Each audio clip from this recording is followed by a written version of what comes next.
there's the ideal process in my view. We've spent 12 years building it. Feasibility before you overly commit.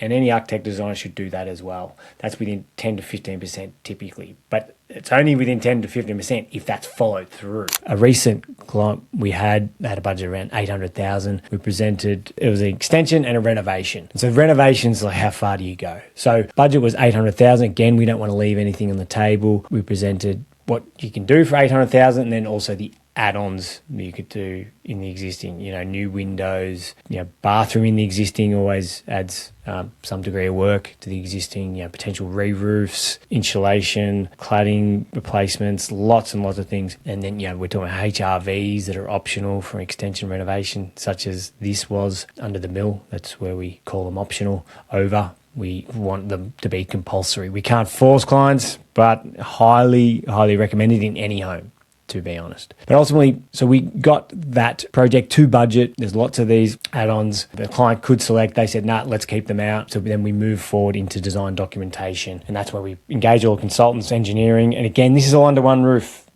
We engage them all as a builder, design and build firm, energy raters, interior design. We look after it all. So one point of contact, it just simplifies the process incredibly. But ultimately then the clients decide, well, look, we're spending 800,000. Let's just do it all now. Do it all now. We can live the rest of our lives and not have to wish we had done it. So then it's just a clear conversation. It's informed along the journey. Okay, adding that back in, that's equals 150,000. Pretty clear and really open process. And then we go to contract estimate. And contract estimates, of course, is a bullseye and might have some original sum or prime cost items, which may be things that are difficult to ascertain now. We might need to get to site and understand a bit further, do demolition, etc. But ultimately, that's all clear and upfront. So there's the ideal process in my view. We've spent 12 years building it. Feasibility before you overly commit. And any architect designer should do that as well. That's within 10 to 15% typically. But it's only within 10 to 15% if that's followed through.